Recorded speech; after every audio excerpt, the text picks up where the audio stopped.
Oh, what's up? It's these slides here, and today we're gonna have part 2 of making a map and slides. So the next step is making islands. And you can do this in a number of ways, but the way I like to do it is find an image of a very island nation, like Greece, and then just trace some of their islands out. Nice image of Greece, copy it, there. And you really only need the island parts of it, so you can kind of crop it down, make it grow, and then just start mapping. So, I mean, it just depends on how many islands you want to have. I'll put a good number, not too many though. So if you just want to trace some of these bigger islands out, then you can rescale them and readjust them later on the big map. Rotate it, but no one's going to recognize these tiny islands for anything. And the benefit to doing this is these are more realistic blobs and something you would just create by randomly spamming. So if you want to include other islands, like for this one, I'm going to try to include some of these other islands. Just give it a cooler shape. Oh, I actually made that one a bit too big. Now, you can do the really small islands, but the bigger ones are just easier to see. If you make a mistake, it's not too big. These are just tiny islands that you're not really going to go too fast or too slow on. These don't really matter. Not as much as the main large island does. So you want maybe 5 or 10. You can have no islands, but islands just add a certain sense of realism to a map, because real places have real islands. So just continue to trace some of these islands out. And you can do parts of peninsulas too. It's not too much of a stretch that they could be islands. Like this. Now an island. And the more you vary it up, the less likely it's going to be confused with the real island. First, if for some reason someone actually knows what the real shape of these islands mean. I'll do a few more, and then I can just start positioning these. So for placing islands, you kind of want them on island chains, and in strings, because that's how real islands work. And then you can just have some out on the middle of nowhere. Also, since Crete is a bit more recognizable of an island, I'll just do like half of it, and kind of blob up half the side. And last one.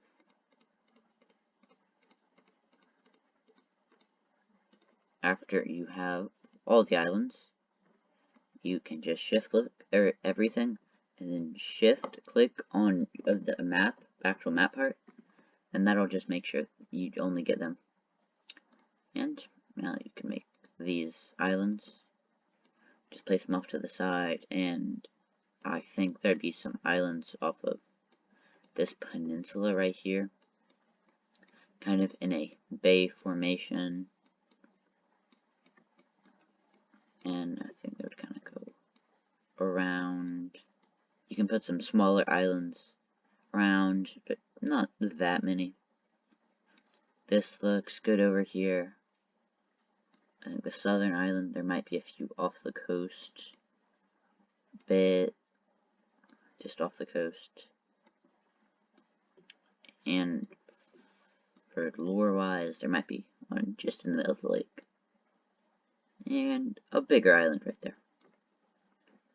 I'm going to make, actually, this one. Okay. And I'm going to actually make a few more because I don't think I made enough islands. I mean, you can always make more. Especially with a country like this, there's lots and lots of small, random, obscure islands that you can choose from.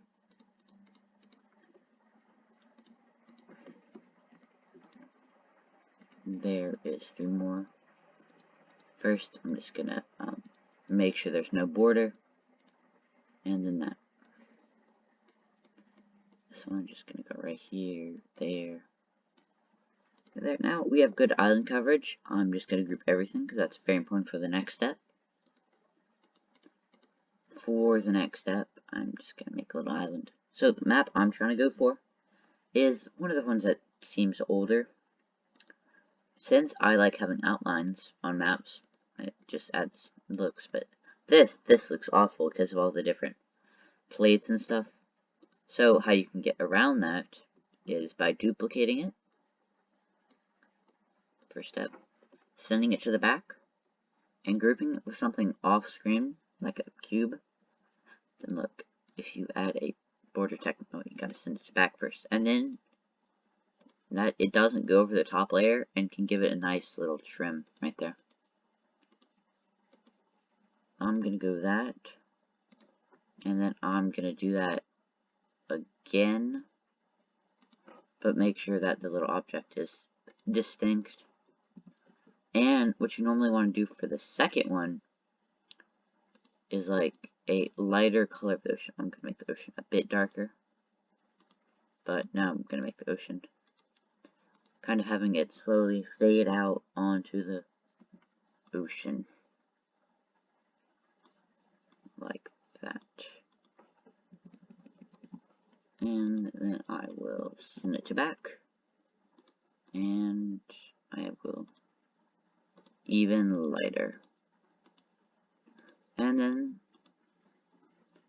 that gives a cool effect on the coast of like a three-toned, especially in inland places. And then I'm just going to group everything. Okay, now we have the main little island. Looks pretty cool, nice. But the next step after this is actually creating like little mountains, trees, forests. So just look up fantasy mountains and just find one. Make sure you put map in the name. So just find one that you think looks cool. This one looks pretty cool. Paste that onto here. Zoom on in. And switch from curve to polyline. And you actually, I don't really like this one. It's too detailed. Then we were gonna trace it, but let me find a bit simpler one.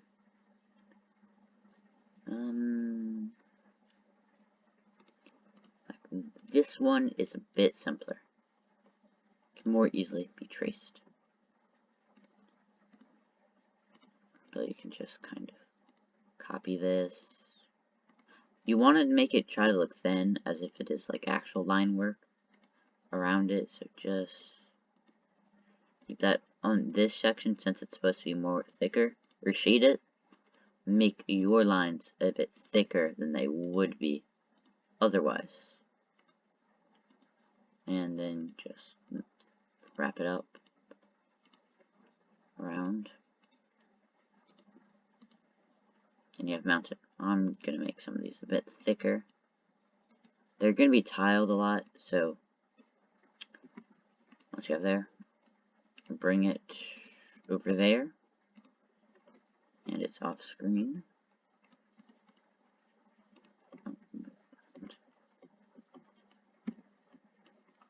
And I will just shrink it down a lot. And now you can just start placing them. So I think this area could be mountainous, kind of hilly. I'm just gonna have a mountain range. And if you accidentally hit it, just undo that, Control Z. But this area I'm thinking is like where the dwarves live. Well, on that point, think about what races you want to live here. Like elves, humans, orcs, dwarves, goblins. Just kind of start thinking about the different races that would inhabit this world and a bit about them.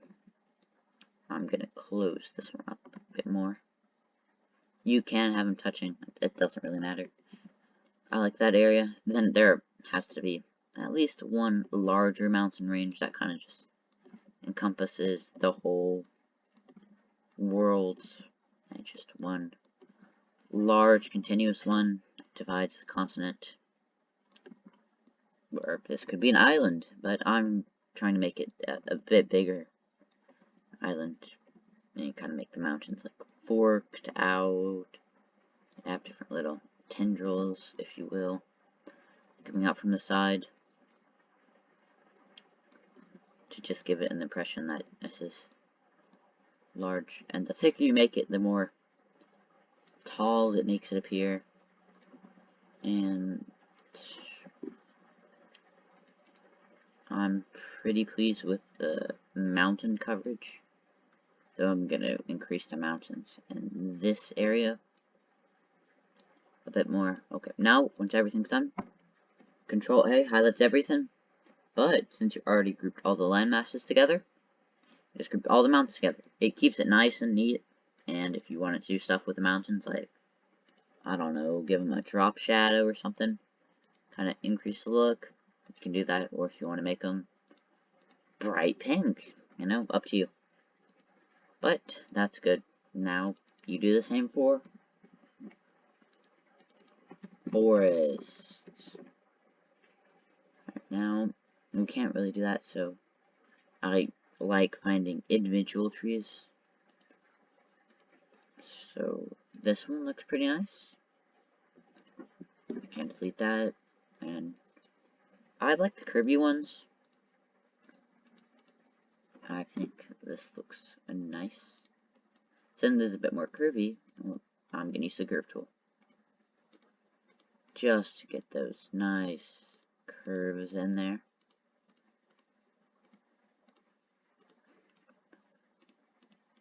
And you'll have to do this one in 2 pieces, because the way curve tool works is you can't have the same piece, like have a hollow in it or something. So this will be that half. Make sure to don't do lines, because if you have lines and if you shrink it down a lot, it just looks really bad, and do not do that. So just quickly, it doesn't have to be exact, and that's that. And just group it, make it black. Okay, the thing about this, or these, is they should be about the same size as mountains, or even a bit smaller. Like, so that's a bit small. I'm actually going to stretch this out a bit. Yep, but before we do that, it'll be much better if we do rivers next. So, click on your polyline. Now, normally, rivers come out of mountains, so this is kind of a cool river valley. Make sure it goes out into the ocean first, and this is probably how the lake gets water. It's, the nearby mountain ranges. Definitely could it give this lake its water. And over here, I'm kind of thinking a desert in this area. So, I don't want to get any water there, but this area, I'm thinking, could be a forest. So, that area, and then it could have, like, a tributary river coming from there. Maybe a third one coming from this way. And probably one from here to the ocean. Okay, now that we have those, make sure you group them, because having groups is nice and neat. Now you want to pick the ocean color, and maybe not 8, but maybe a 4. Looks nice, but make sure the mountains are on top of the rivers. What you can do with that is kind of zoom in, and make sure they just seem like they're under the mountains. Make it look a bit better. That looks okay. This one should be under the mountain, so I'm going to move that. Good thing about this is you can edit them all you want. And they can't just come from they don't have to come from mountains. I just like how they come from mountains. Actually, I'm going to do one more coming from the lake to the sea. And make sure, if you ever edit, add new ones, always, always, always group it together.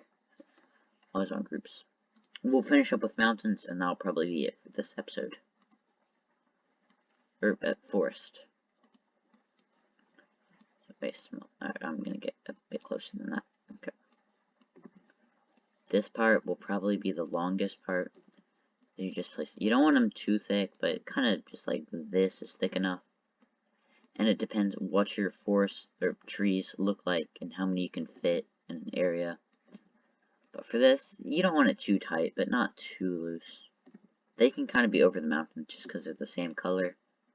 Doesn't really affect it too much, one way or another. And if you leave gaps, the more the better.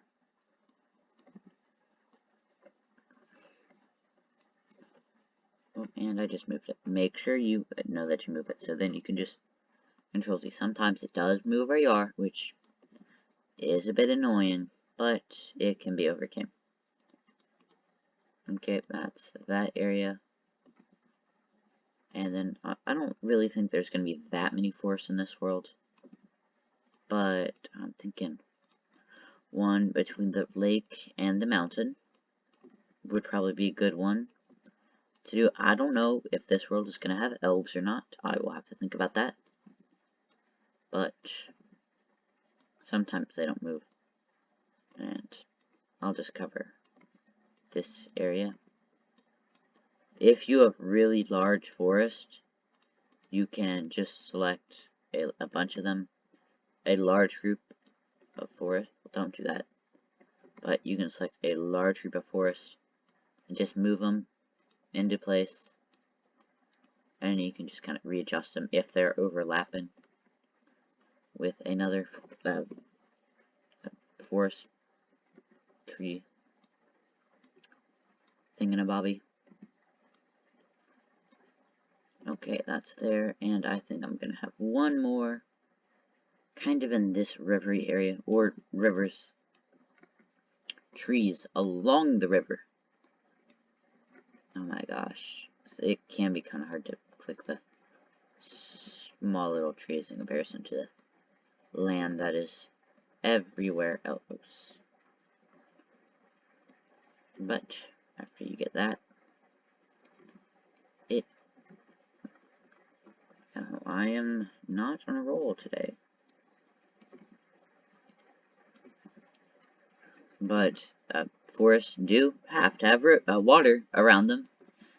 They do need more water than grasslands need. So I will place more around areas where I think a lot of water would be, or around the opposite of a rain shadow. So what a rain shadow basically is that one side of the mountains should be pretty lush, and the other side should be desertous, because how rain works, and rainfall, the stuff falls, sciencey stuff, but real worlds do follow science, even fantasy ones. So just keep in mind that. Gosh. Yeah. Oh my. And that's that. Now, once you're done with your forest, make sure to group them. You don't want it to be grouped with other things. So you need group. Okay, so I'm gonna call it through this video. Bye. This has been Z Slides on number 2 of the Fantasy Map series. Bye bye.